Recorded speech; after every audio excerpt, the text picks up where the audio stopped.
Hi, this is question 7 from the AQA Mechanics 1 June 2013 exam paper. In this question we've got a block of mass 30 kilograms that's dragged across a rough horizontal surface by a rope that is at an angle of 20 degrees to the horizontal. The coefficient of friction between the block and the surface is 0.4. We're told that the tension in the rope is 150 newtons, and the first part of question A is that we need to draw a diagram to show the forces acting on the block as it moves. Now the key thing here is to realise that it's being dragged across a rough horizontal surface. Okay, so our box that we draw needs to be on a rough horizontal surface. Now I've drawn one of these earlier, and that's what we should get for part for the first part of A. So we've got our weight acting downwards, our reaction force acting perpendicular to the surface upwards, and we've got 150 newtons acting at an angle of 20 degrees. We've also got our frictional force that's acting in the opposite direction, and I've noted down my acceleration is going to be going in this direction here. For the second part of A, it says show that the magnitude of the normal reaction force on the block is 243 newtons. Correct 3 significant figures. Okay, so get rid of that.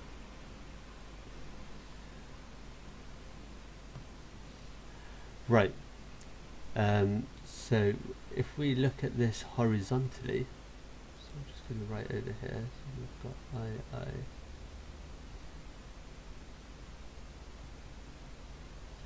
I. Okay, if we look at this horizontally, we've got a 150, sorry, if we look at this vertically even, we've got this R, a reaction force, plus 150, and the vertical component in this is going to be 150 sine 20, so we've got 150 sine 20,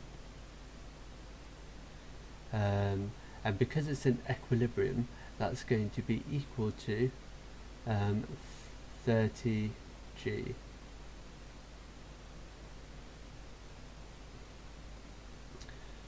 Okay, so that tells me that R, our reaction force, is going to be equal to 30 G, take away 150 sine 20, and if you bash that into your calculator, you should get 243 newtons to 3 significant figures. Okay, part 3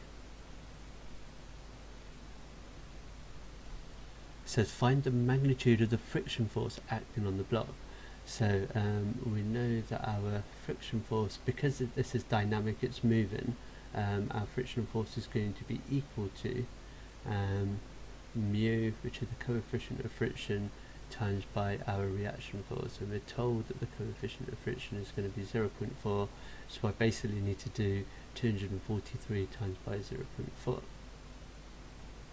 So that tells me my frictional force is going to be 200, and I'm going to use a more accurate number, so 242.697,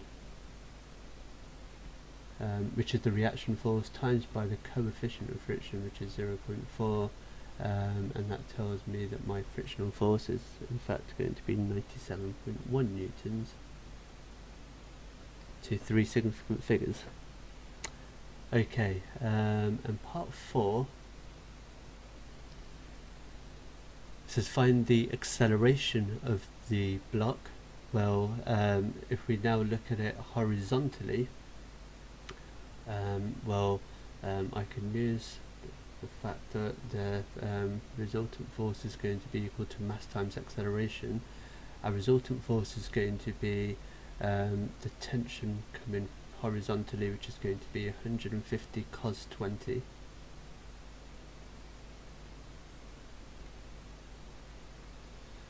and then we've got our friction that's opposing it, so take away our friction, which is 97.1, or 97.079 I'm going to use, so 97.079 is equal to my mass times acceleration, which is 30a.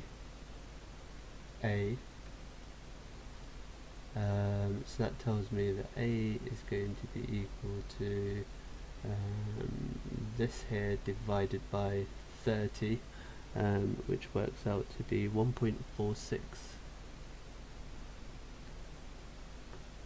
meters per second.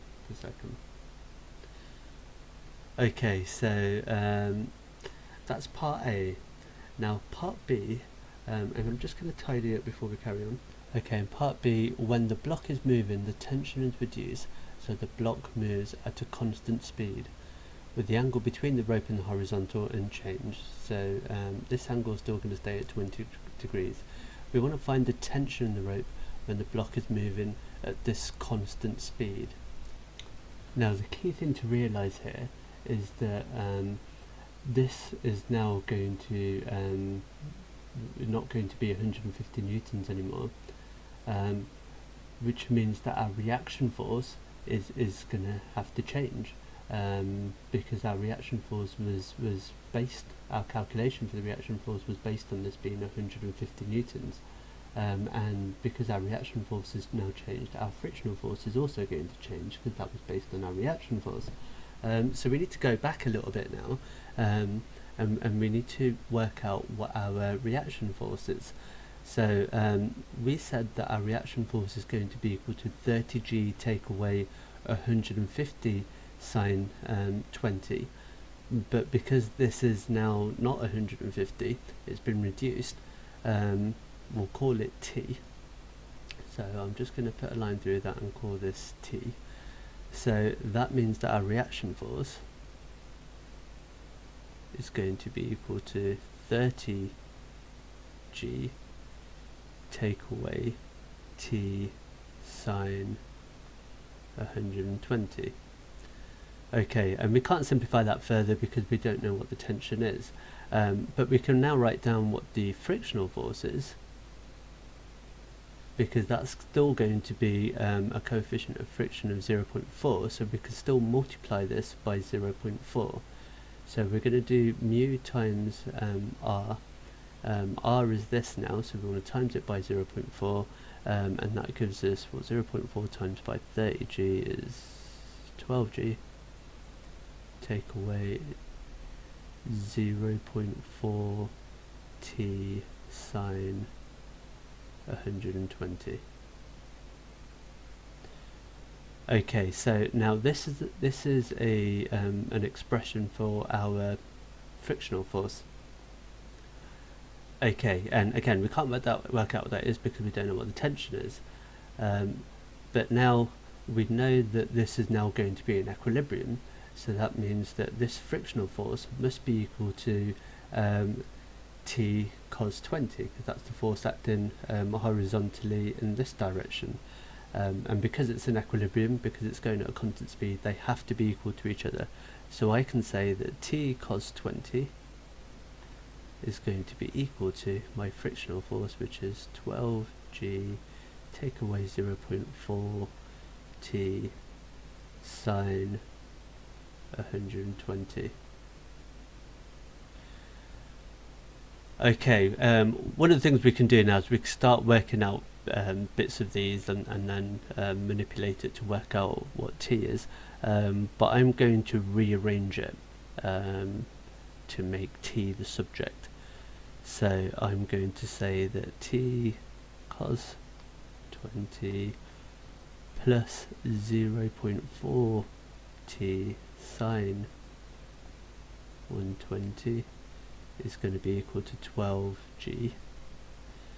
If I now factorize this to get the tension on its own, so I can isolate it, we'll get t times, in brackets, cos 20 plus 0.4 sine 120 is equal to 12G, and that tells me that the tension is going to be equal to 12G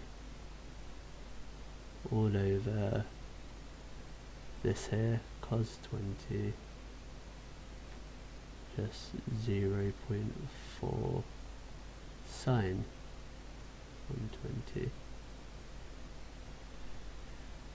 And that tells me that my tension is going to be equal to, and again to three significant figures, it works out to be 109 newtons.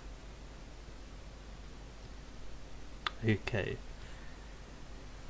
Right, so that's part B, and the key thing to note here was that the reaction force changed. So a common mistake here might be to just work this out just with the tension and the frictional force as it was before.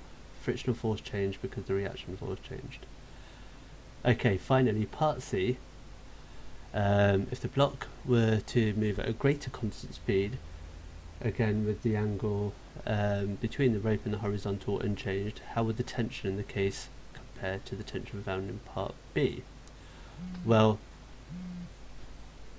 it's going to it's still going to be in equilibrium because it's going at a constant speed. So if it's still in equilibrium, then the tension must remain unchanged. So it's going to have to stay the same.